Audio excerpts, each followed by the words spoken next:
In this video, we're going to have a look at task 6 from AAT's second sample assessment for drafting and interpreting financial statements.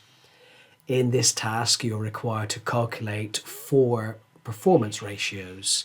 So the key skill for you is you need to remember the formulas for these ratios and then find the numbers from the financial statements presented. So the first one that we're asked to look at is asset turnover, but there are 2 ways of working this out. The denominator could be total assets, although in this case it asks us for net assets. And we just need to be careful here because net assets would be assets minus liabilities.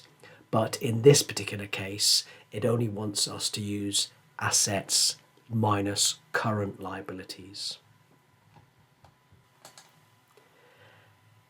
So for our total assets, we have 88,746, and we also have our current liabilities presented further down in the statement of financial position.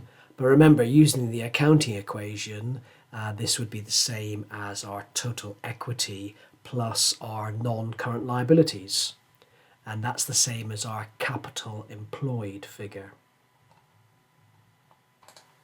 So it doesn't really matter which formula you want to remember because it's basically the 2 ways of working out the same figure. So in this case then, we've got our revenue number. So we have 56,451. And then we want to divide by our capital employed. So we've got 39,276 as our equity.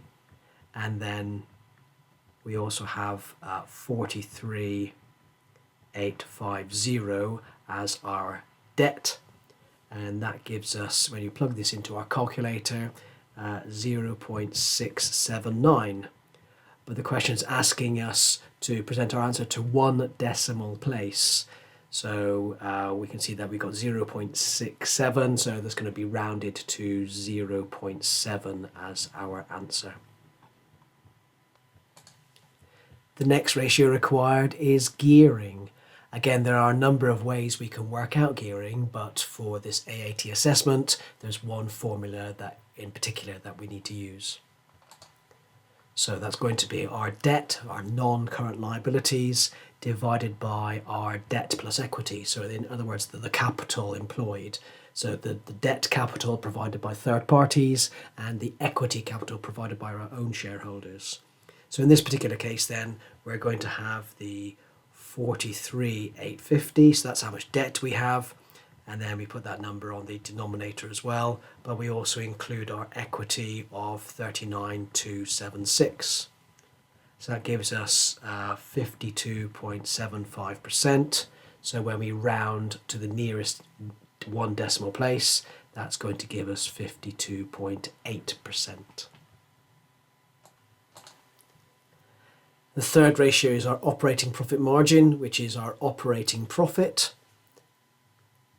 divided by our revenue, and that's going to be expressed as a percentage. So we have 14,603 divided by 56,451. So again, when you plug that into our calculator, we get 25.87, which when we round to the nearest 1 decimal place, that's going to give us 25.9%. The final ratio required is payable days, or the payables payment period, and the formula for this is our trade payables, and we divide that by our credit purchases and then multiply by 365 days. So in this particular question, we are provided with the payables figure.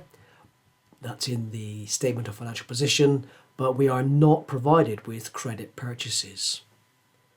But we do know that credit purchases would be part of our cost of sales calculation.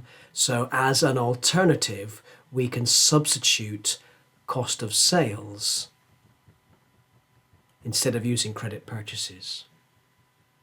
So just be prepared to do that in your assessment. So we've got our trade payables of 3,589. We've got our cost of sales of 31,759, and we want to multiply that by 365 days. So when you plug that into our calculator, you're going to get 41.24, which is 41.2 when we round to one decimal place.